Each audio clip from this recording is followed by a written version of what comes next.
Look, man, let me tell you this about Social Security. Age 62 is a moment where the government sets a trap that 2/3 of Americans fall directly into. Or maybe it's waiting for that trap. And that's exactly what's disturbing and frustrating. Every financial advisor has an opinion. Every Reddit thread has a hot take. The Social Security Administration once had a calculator on its website to help you make this decision. Then they removed it because people were using it incorrectly. Just think about that. Man, the government built a tool to help citizens make one of the biggest financial decisions of their lives.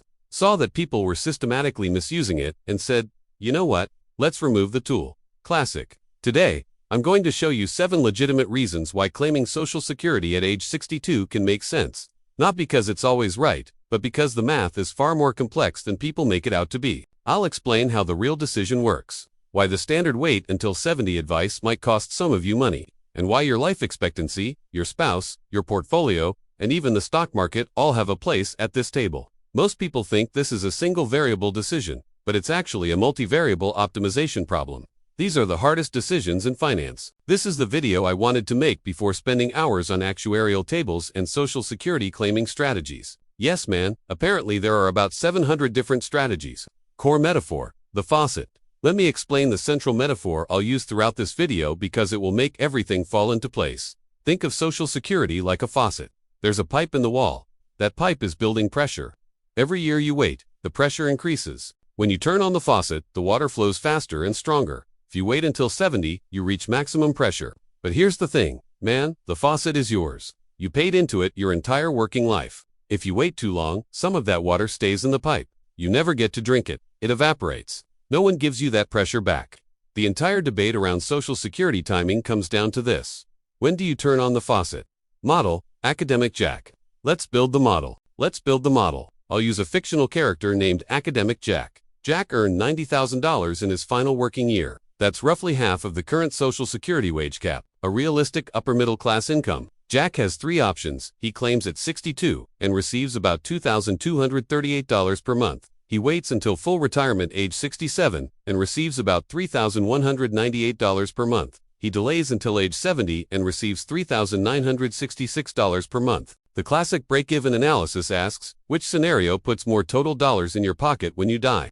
Claim early and receive smaller payments for longer, or claim late and receive larger payments for fewer years. The break-even point lands somewhere in the early 80s, and this is where it gets really interesting. The Social Security Administration assumes that someone who reaches age 62 has an average life expectancy of about 84, not 79. 79 is the average at birth. If you made it to 62 without a major health issue, actuarial tables say you'll likely live about 22 more years. So, 84. So if Jack lives to 84 and claims at 62 with zero cost of living adjustments, he collects about $615,000. If he waits until 67, he receives higher monthly payments but for fewer months, and overall, he ends up with less. Early claiming wins by about $72,000. This result surprises most people because we're used to the simple idea that higher monthly payment equals better. But you might be thinking, okay, then I'll just claim at 62 and that's it. Not so fast. In finance, you never make decisions based on a single scenario. Change the life expect is yours. Change the life expectancy assumption by just 3 years, from 84 to 81, and suddenly claiming at full retirement age becomes the better option. Drop it by 6 years to 78. Claiming at 62 and 67 becomes almost identical. In that reduced life expectancy scenario, the optimal strategy is actually in the middle, claiming at 65. You think the question is early versus late. The real question is this. You don't know when you're going to die. Nobody does, and that uncertainty is the entire game. COLA adjustment. What no one talks about. There's something no one talks about in the basic break-even analysis. Cost of living adjustment, COLA. This is actually one of the most critical but least discussed aspects. Most people only look at nominal payments, not real value. In the traditional break-even model, people set COLA to 0. But every year, Social Security benefits are adjusted for inflation. And here's the compounding effect. If your base is higher because you delayed your COLA, increases are also higher. This works exactly like compound interest. 3% on $3,966 is very different from 3% on $2,238. Over a lifetime, this difference becomes massive. This is exactly the compounding on a larger base effect. The same principle behind Warren Buffett's wealth. Add realistic COLA assumptions back into the model. and suddenly delaying $270 instead of claiming at $60 to creates a $246,000 difference. Not $70,000, $246,000. That's a completely different decision. 7 situations where claiming at 62 makes sense after setting all this context. Let's go through 7 situations where claiming at 62 is logical, defensible, and not emotional. These increases actually include around 6 to 8% delay credits per year, so waiting technically behaves like a risk-free return. Reason 1. Your health is poor or your family history is bad. This is the most obvious one, but people are still uncomfortable saying it out loud. If your father died at 73, your grandfather died at 71, and you've already had a heart attack, the break-even math changes dramatically. If you don't live long enough, waiting for a higher monthly payment doesn't work. Claiming early allows you to extract real value from a system you paid into for decades. The faucet analogy fits perfectly here. If your pipe is leaking, you turn on the faucet. Reason 2. You want to enjoy retirement while you physically can. This is often dismissed as emotional, but it's actually rational. There is strong evidence that retirement spending follows a predictable curve, high in the early go-go years, lower in the middle slow-go years, and very low in the final no-go years. Money at age 63 is not the same as money at 79, even if the dollar amount is identical, because your ability to enjoy it is not the same. I once heard a story about a man who delayed gratification his entire career, always waiting for the right moment, the better salary, the bigger portfolio. He retired at 72 with more money than he ever imagined. He spent the first 2 years of retirement going to medical appointments. When he finally had the freedom, he couldn't do half the things he had planned. The money was there, but the life wasn't. This is not a math problem, it's a timing problem. Reason 3. Your spouse can access spousal benefits when you claim. This is a coordination game that most people completely ignore. If your spouse didn't work long enough to earn significant Social Security benefits, or if their benefit is significantly lower than yours, they may be eligible for up to 50% of your full retirement age benefit, but they cannot access these spousal benefits until you claim. Claiming at 62 allows this income stream to start earlier for your household. If there is a large income gap between you and your spouse, this can significantly change the calculation. Imagine 2 people sitting in a retirement planning office. The advisor tells the higher earner you should delay until 70. The higher earner nods. No one mentions that the spouse has almost no work history and 0 individual benefit. That household just left years of spousal income on the table. Classic. This is exactly what a financial blind spot looks like. Reason 4. Your spouse has a terminal or serious health condition and a higher benefit. This is the most counterintuitive one, and in my opinion, the most financially important. Here's how it works. If your spouse is the higher earner and has a serious health condition, their life expectancy may be shorter than average. When they pass away, as the surviving spouse, you step up to their benefit, the survivor benefit. The strategy is this: claim your own benefit at 62 now. Collect the smaller amount while your spouse is still alive, and then switch to the larger survivor benefit when they pass away. You're essentially double-dipping in the best way. You collect something, instead of nothing while your spouse is alive, and then transition to the larger faucet when the time comes. This is the one scenario where early claiming is almost always the most logical choice, regardless of most other factors.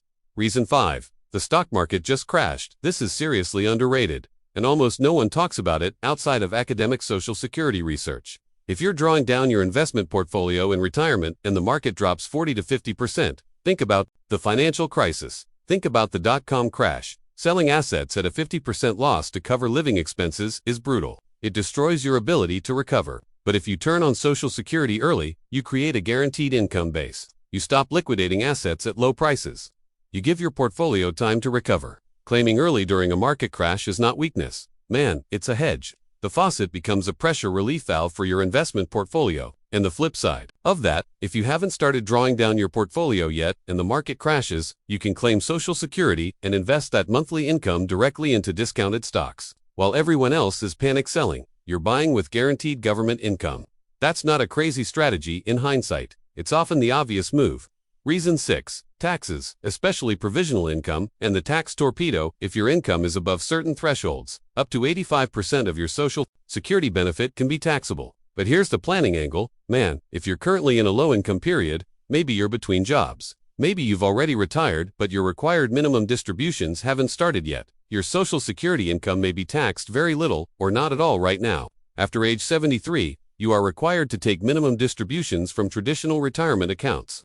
These distributions increase your taxable income. If your Social Security, it is already running by then, you will have collected years of lower taxed income before the RMD wave hits. In some cases, claiming early is actually a tax management strategy.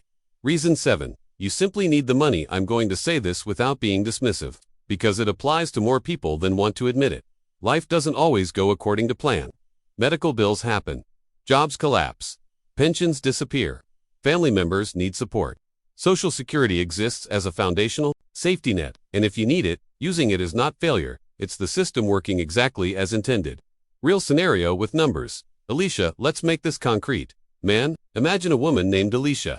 She's 62, recently retired, and married to a husband who is 65, has a serious heart condition, and a high Social Security benefit. Alicia's benefit at 62, $2,100 per month. Husband's full retirement benefit, $3,600 per month. If Alicia waits until 67, $2,900 per month. $800 more on paper. Everyone says wait for the extra $800. But the story doesn't end there. Her husband passes away at age 69. If she had waited, she would have collected zero of her own benefit for 7 years, and then switched to the survivor benefit anyway. Instead, by claiming at 62, she collected about $176,000 of her own benefit during those 7 years before her husband passed. Then she stepped up to the survivor benefit. That $176,000 would have been completely missed. The faucet was available. She just had to turn it on.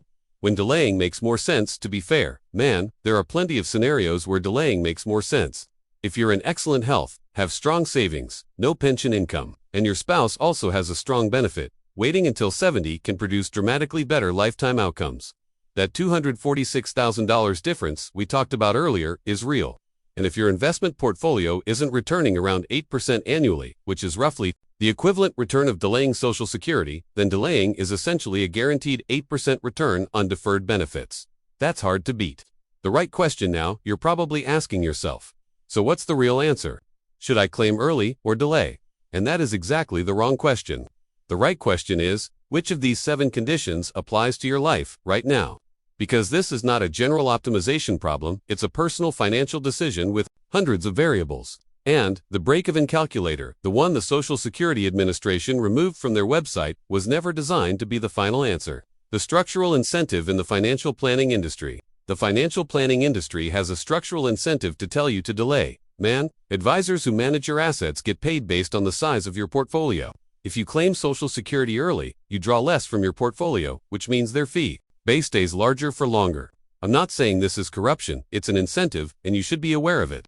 3 practical takeaways. First, run the break-even analysis. But adjust the life expectancy assumption by plus or minus 3 and 6 years and watch how much the numbers change. If a small change completely flips the optimal strategy, that tells you the margin for error is thin, and you need more information before deciding. Second, if you have a spouse, don't analyze Social Security in isolation. Model the combined household benefits, including spousal and survivor benefits, as a coordinated strategy. One spouse's decision directly affects the other.